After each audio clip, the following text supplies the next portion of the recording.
Ang unang sulat ni Juan, unang kabanata. Sumusulat kami sa inyo tungkol sa Kanya, na sa simula pa'y Siya na, ang salitang nagbibigay buhay. Narinig namin Siya at nakita, napagmasdan at nahawakan. Nang mahayag ang buhay, nakita namin Siya, kaya't pinapatotohanan namin at ipinangangaral sa inyo ang buhay na walang hanggan na nasa Ama at nahayag sa amin. Ipinapahayag nga namin sa inyo ang aming nakita at narinig upang makasama namin kayo sa pakikiisa sa Ama at sa Kanyang Anak na si Hesukristo. Isinusulat namin ito upang malubos ang ating kagalakan. Ito ang aming narinig sa Kanyang Anak at ipinapahayag naman namin sa inyo. Ang Diyos ay ilaw at walang anumang kadiliman sa Kanya. Kung sinasabi nating tayo'y may pakikiisa sa Kanya, ngunit namumuhay naman tayo sa kadiliman, nagsisinungaling tayo at hindi namumuhay sa katotohanan. Ngunit kung namumuhay tayo sa liwanag, kung paanong Siya'y nasa liwanag, tayo'y nagkakaisa at nililinis ng dugo ni Jesus na Kanyang Anak ang lahat ng ating kasalanan. Kung sinasabi nating tayo'y walang kasalanan, dinadaya natin ang ating sarili at wala sa atin ang katotohanan. Kung ipinapahayag natin sa Diyos ang ating mga kasalanan, maaasahan nating patatawarin tayo ng Diyos sa mga ito at lilinisin tayo sa lahat ng ating kasamaan, sapagkat Siya'y tapat at matuwid. Kung sinasabi nating hindi tayo nagkakasala, ginagawa nating sinungaling ang Diyos at wala sa atin ang Kanyang salita. Ikalawang kabanata. Mga anak, isinusulat ko ito sa inyo upang huwag kayong magkasala. Ngunit kung magkasala ang sinuman, may tagapamagitan tayo sa Ama, si Hesukristo, na kailan may hindi nagkasala. Si Kristo ang handog sa ikapagpapatawad ng ating mga kasalanan at ng kasalanan ng lahat ng tao. Nakakatiyak tayong nakikilala natin ang Diyos kung sinusunod natin ang Kanyang mga utos. Ang nagsasabing, nakikilala ko Siya, ngunit hindi naman sumusunod sa Kanyang mga utos ay sinungaling at wala sa Kanya ang katotohanan. Ngunit ang tumutupad sa salita ng Diyos ay umiibig sa Diyos ng wagas. Sa ganito natin nalalaman kung tayo'y talagang nasa Kanya. Sino mang nagsasabing nananatili siya sa Diyos ay dapat mamuhay kung paano namuhay si Hesukristo. Mga minamahal, hindi isang bagong utos ang isinusulat ko sa inyo, kundi ang dating utos na nasa inyo na sa simula pa. Ito'y ang mensaheng narinig na ninyo. Ngunit maituturing na isang bagong utos ang isinusulat ko sa inyo, sapagkat napapawi na ang kadiliman at lumiliwanag na ang tunay na ilaw. Ang katotohanan nito'y nasaksihan sa buhay ni Kristo at nakikita rin naman sa atin. Ang nagsasabing Siya'y nasa liwanag, ngunit napopuot sa kanyang kapatid, ay nasa kadiliman pa. Ang umiibig sa kanyang kapatid ay nananatili sa liwanag at walang panganib na mahulog siya sa kasalanan. Ngunit ang napopuot sa kanyang kapatid ay nasa kadiliman pa. Lumalakad siya sa kadiliman at hindi niya nalalaman ang kanyang pupuntahan, sapagkat binulag siya ng kadiliman. Sumusulat ako sa inyo, mga anak, sapagkat pinatawad na ang inyong mga kasalanan alang-alang kay Kristo. Sumusulat ako sa inyo, mga ama, sapagkat nakikilala niyo siya na sa simula pa'y siya na. Sumusulat ako sa inyo, mga kabataan, sapagkat tinalo na ninyo ang masama. Sinulatan ko kayo, mga anak, sapagkat nakikilala ninyo ang Ama. Sinulatan ko kayo, mga ama, sapagkat nakikilala niyo siya na sa simula pa'y siya na. Sinulatan ko kayo, mga kabataan, sapagkat malalakas kayo. Nananatili sa inyo ang salita ng Diyos at tinalo na ninyo ang masama. Huwag ninyong ibigin ang sanlibutan o ang mga bagay na nasa sanlibutan. Ang umiibig sa sanlibutan ay hindi umiibig sa Ama. Ang lahat ng nasa sanlibutan, ang masasamang nasa ng laman, ang mga nakakatukso sa paningin, at ang lahat ng bagay na ipinagmamalaki sa mundong ito ay hindi nagmumula sa Ama, kundi sa sanlibutan. Mawawala ang sanlibutan at ang lahat ng hinahangad nito. Ngunit ang mga sumusunod sa kalooban ng Diyos ay mabubuhay magpakailanman. Mga anak, malapit na ang wakas. Tulad ng narinig ninyo, darating ang kaaway ni Kristo. Ngayon nga'y marami nang lumilitaw na mga kaaway ni Kristo. Kaya't alam nating malapit na ang wakas. Kahit na sila'y mga dati nating kasamahan, ang mga taong yun ay hindi natin tunay na kasama. Sapagkat kung sila'y tunay na atin, nanatili sana silang kasama natin. Ngunit umalis sila, kaya't maliwanag na silang lahat ay di tunay na atin. Ngunit ipinagkaloob na sa inyo ang Espiritu Santo, at dahil dito, kayong lahat ay may pagkaunawa. Sumusulat ako sa inyo, hindi dahil sa di nyo alam ang katotohanan. Alam nyo ito, at alam din nyong walang kasinungalingang nagmumula sa katotohanan. Sino nga ba ang sinungaling? Hindi ba ang ayaw kumilala na si Jesus ang Kristo? Ito nga ang kaaway ni Kristo, ang ayaw kumilala sa Ama at sa Anak.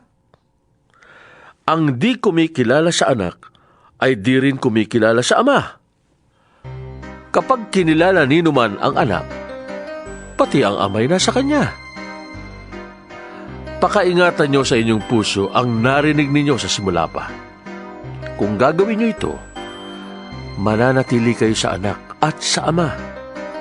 At ito ang ipinangako sa atin ni Kristo, ang buhay na walang hanggan.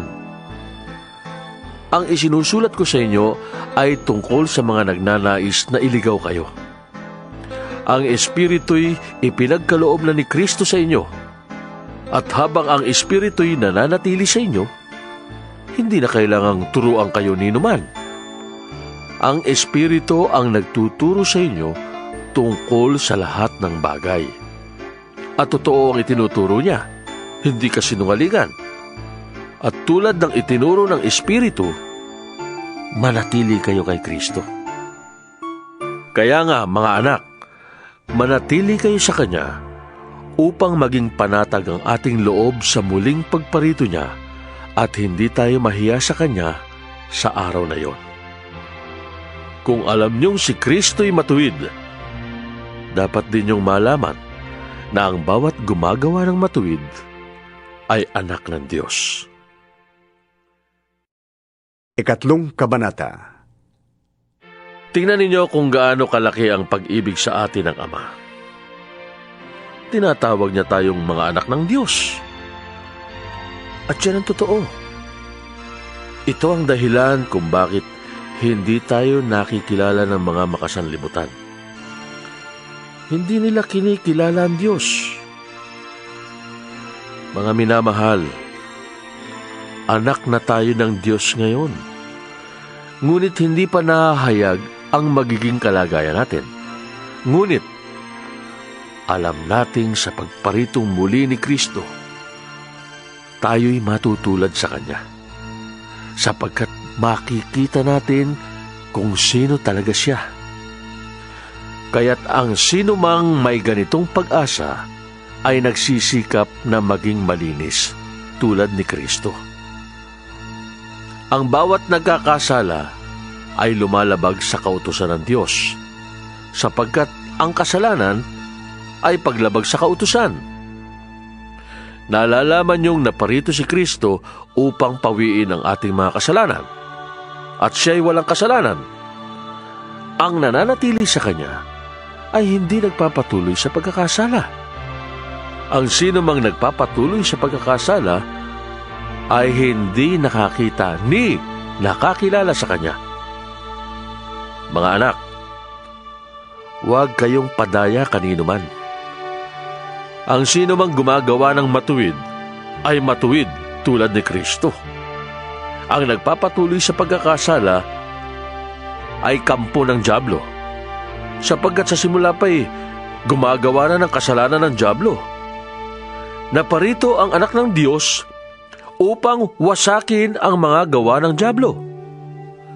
Ang tinanggap ng Diyos bilang anak niya ay hindi nagpapatuloy sa pagkakasala, sapagkat siya ay may bagong buhay na galing sa Diyos. At dahil ang Diyos ang ama niya, hindi siya maaaring magpatuloy sa pagkakasala.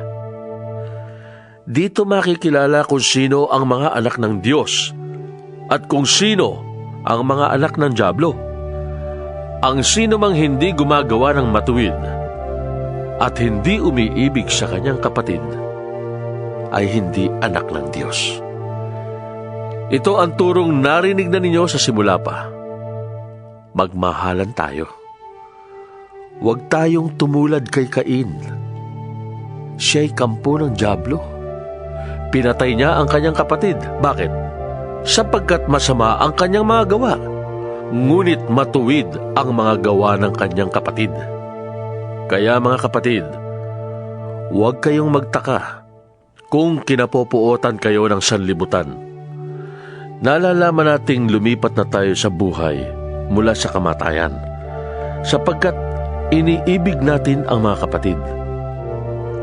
Ang hindi umiibig ay nananatili sa kamatayan. Mamamatay tao ang napupuot sa kanyang kapatid. At nalalaman niyong ang buhay na walang hanggan ay wala sa mamamatay tao. Dito natin nakikilala ang tunay na pag-ibig. Inialay ni Kristo ang kanyang buhay para sa atin. Dapat din nating ialay ang ating buhay para sa mga kapatid. Kapag nakikita ng isang may kaya sa buhay ang kanyang kapatid na nangangailangan at hindi niya ito tinulungan, masasabi bang siya'y umiibig sa Diyos? Mga anak, huwag tayong umibig sa pamamagitan ng salita lamang.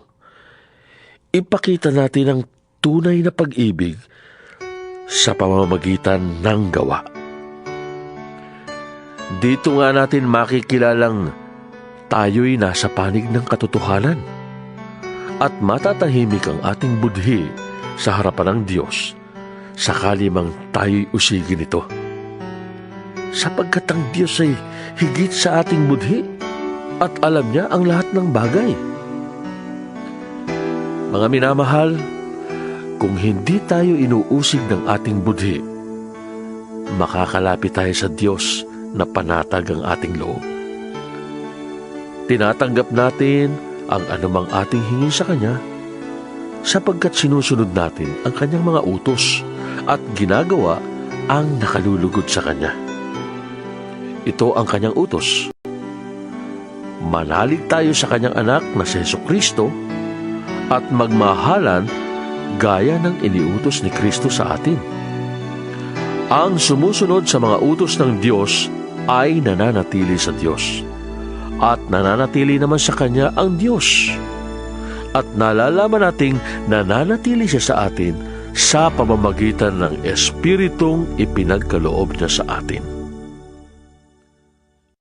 Ika-4 na kabanata. Mga minamahal, huwag ninyong paniniwalaan kaagad ang bawat nagsasabing nasa kanila ang Espiritu. Sa halip ay subukin muna nyo sila upang malaman kung talagang mula sa Diyos ang Espiritong nasa kanila. Sapagkat marami nang lumitaw na huwad na propeta sa daigdig. Ito ang palatandaan na ang Espiritu ng Diyos nga ang nasa kanila. Kung ipinapahayag nila na si Hesukristo ay naging tao. Ngunit kung hindi gayon ang ipinapahayag nila tungkol kay Jesus, hindi mula sa Diyos ang Espiritong nasa kanila. Ang Espiritu ng kaaway ni Kristo ang nasa kanila. Nasabi na sa inyong ito'y darating at ngayon nga'y nasa daigdig na. Mga anak, kayo'y sa Diyos na at tinalo na ninyo ang mga huwad na propeta.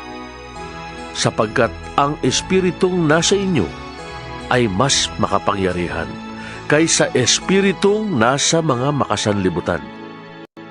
Sila'y sa sanlibutan, kaya't mula rin sa sanlibutan ang itinuturo nila, at nakikinig sa kanila ang mga makasanlibutan. Ngunit tayo'y sa Diyos. Ang sino mang kumikilala sa Diyos ay nakikinig sa atin. Ngunit hindi nakikinig sa atin ang sino mang hindi sa Diyos. Sa ganito nga natin nakikilala ang Espiritu ng katotohanan at ang Espiritu ng kasinungalingan. Mga minamahal, mag-ibigan tayo sapagkat mula sa Diyos ang pag-ibig. Ang bawat umiibig ay anak ng Diyos at kumikilala sa Diyos. Ang hindi umiibig ay hindi kumikilala sa Diyos, sapagkat ang Diyos ay pag-ibig. Inihayag ng Diyos ang kanyang pag-ibig sa atin nang isugo niya sa mundo ang kanyang kaisa-isang anak upang magkaroon tayo ng buhay sa pamamagitan niya. Ito ang pag-ibig. Hindi sa inibig natin ang Diyos, kundi tayo ang inibig niya at isinugo ang kanyang anak upang maging handog para mapatawad ang ating mga kasalanan. Mga minamahal, dahil ganoon kadakila ang pag-ibig ng Diyos sa atin, dapat din tayong magmahalan. Wala pang taong nakakita sa Diyos kailanman. Ngunit kung tayo'y nag-iibigan, nasa atin ang Diyos at nagiging ganap sa atin ang kanyang pag-ibig.